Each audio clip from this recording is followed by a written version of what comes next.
지금 시각은 7시 28분이 됐습니다.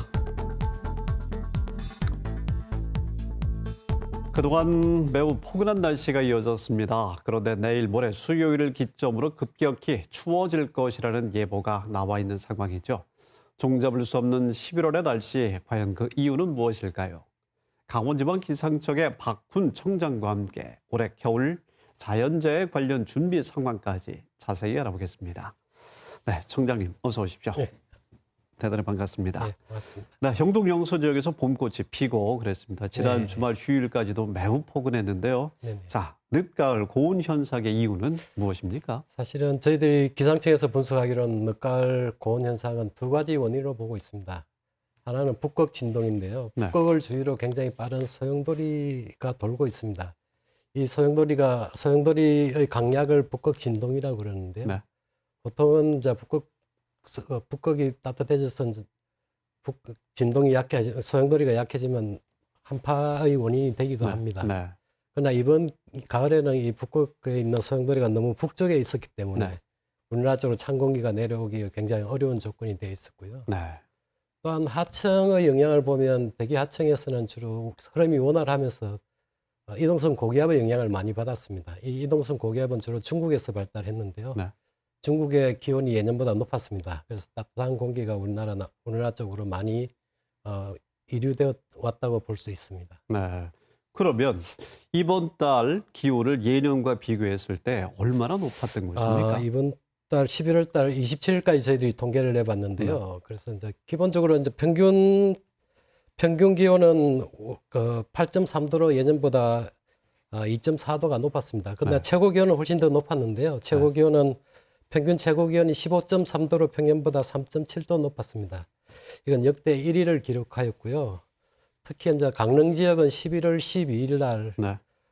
최고 기온이 26.5도를 기록했습니다. 그래서 네. 1911년 강릉에서 기상 관測이래로 네. 최고 높은 11월 최고 기온을 보였습니다. 봄 날씨였습니다. 네, 또한 춘천에서도 평균 기온이 15.6도를 최고 평균 기온이 15.6도를 기록했는데요. 네.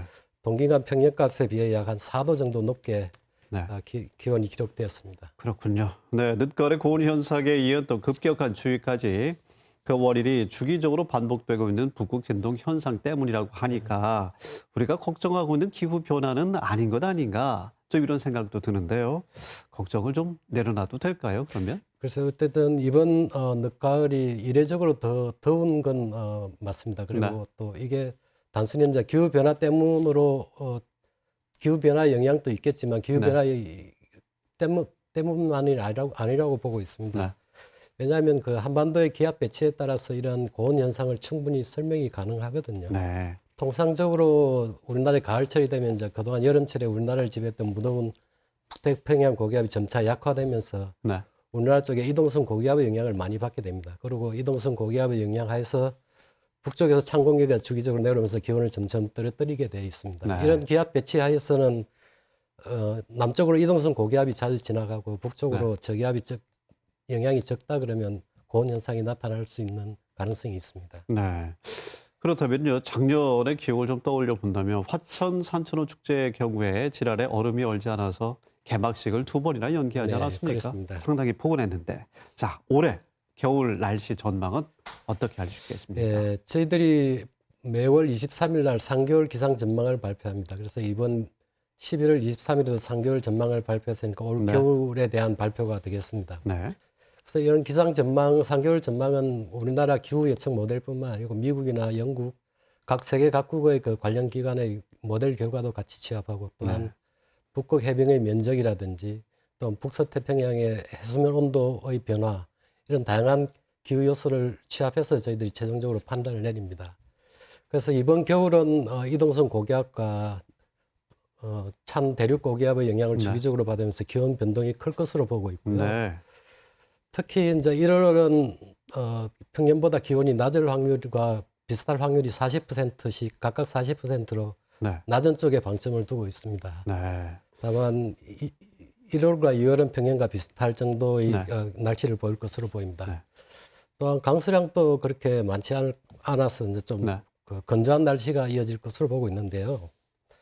특히 이제 12월과 1월은 평년보다 강수량이 적거나 비슷할 네. 확률을 각각 40%, 네. 2월은 비슷할 확률을 50%로 예측하고 네. 있습니다. 네. 12월 기온은 떨어질 확률이 크다는 말씀해 주셨고 네. 전반적으로 좀 건조한 그런 날씨가 될 것으로 네. 대답해 주셨습니다. 자, 강원도의 겨울은 한파, 폭설 때문에 자연 재난의 그 가능성이 상존하고 있는 지역이 네, 아니겠습니까? 그렇습니다. 그래서 강원지방 기상청에서는 겨울 앞두고 어떻게 관련 대비를 하고 계실까 궁금합니다. 먼저 폭설이 사실 강원도 하면 폭설이 그런 많이 내리는 말입니다. 지역으로 네. 유명하겠습니다. 이럴 때 폭설이 냈을 때 가장 중요한 건 결국은 그 각각의 관련 기관에서 폭설에 대비한 제설 장비라든지 인력이라든지 네. 그다음에 그 차량 통제 이런 계획들을 수립하는 게 중요합니다. 그래서 네. 기상청에서는 관련 기관에서 이런 계획을 수립할 수 있도록 도로교통공단이지 강원도 18개 시군, 강원도 도로안전협의체 등과 협의해서 이제 SNS라든지 그다음 직통전화를 이용해서 이제 저희들이 네. 수시로 상황을 전파하고 있습니다. 네. 또한 그 강원 지역에서뿐만 아니고 타 지역에서 강원도로 들어오시는 분들은 다 고속도로나 국도를 이용합니다. 이런 도로 위에 운전자들이 안전을 지원하기 위해서 저희들이 원주지방 국토관리청이라든지 한국도로공사, 그다음에 강원본부, 제2영동고속도로 주식에서 협의해서 지역별로 강설 예상 시간이라든지 네. 적설량, 도로 살아남 위험 가능성 등을 91개의 그 중앙판에 표출하기로 협의를 하였습니다. 그래서 네. 도로 위에서 이동 중인 운전자들도 충분히 적설에 대한 상황을 인지할 수 있도록 저희들이 준비하고 있습니다. 네. 또한 한파인데요. 사실은 이제 내일 모레부터 본격적인 한파가 시작될 네. 것으로 저희들이 예상하고 있습니다. 그래서 한파에 대한 대비로 국민들께서 한파 영향 예보를 쉽게 접하고 활용할 수 있도록 지자체 행정복지센터라든지 그다음에 겨울축제 행사장, 네. 또 한파 쉼터 등의 한파 정보 QR코드 포스터와 리플릿을 제공하고 있습니다. 또한 야외 작업자라든지 취약계층들이 또 한파에 취약하기 때문에 네. 고용노동부라든지 우체국, 취약계층 관리자 등의 한파 정보를 네, 수시로 네. 제공하고 있습니다. 네. 이번 비가 그치고 나면 본격적으로 추위가 시작된다, 겨울이 시작된다 이렇게 봐야 예, 되겠군요. 그렇습니다. 알겠습니다. 안전한 강원을 위해서 조금 더 수고 부탁드립니다. 네. 박훈 청장님 오늘 대단히 고맙습니다. 네.